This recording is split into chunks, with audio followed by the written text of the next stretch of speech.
నమస్తే welcome to four sides TV. Hyderabad పాతబస్తీలో current బిల్లుల వసూలు అధికారులకు ప్రాణ సంకటంగా మారింది.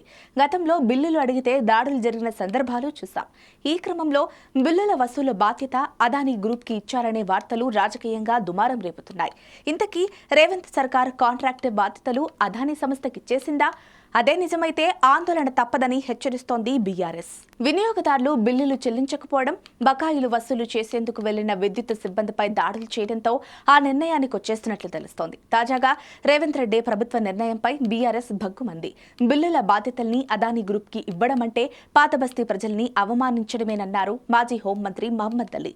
త్వరలో ఆందోళన తప్పదని హెచ్చరించారు. పాతబస్తీలో కరెంటు బిల్ వసూలు చేయడమంటే మామూలు విషయం కాదు. చాలా మంది సరిగా బిల్లులు కట్టరని ఎప్పటి నుంచో ఆరోపణలున్నాయి. ఈ క్రమంలో అదానీ గ్రూప్ కి అప్పగించడమే మంచిదని కొందరు అభిప్రాయపడుతుండే మరికొందరు మాత్రం అభ్యంతరం వ్యక్తం చేస్తున్నారు. ఇప్పుడు ఈ మ్యాటర్ రాజకీయంగా ఏ టర్న్ తీసుకోబోతుందనేది ఆసక్తికరంగా మారింది.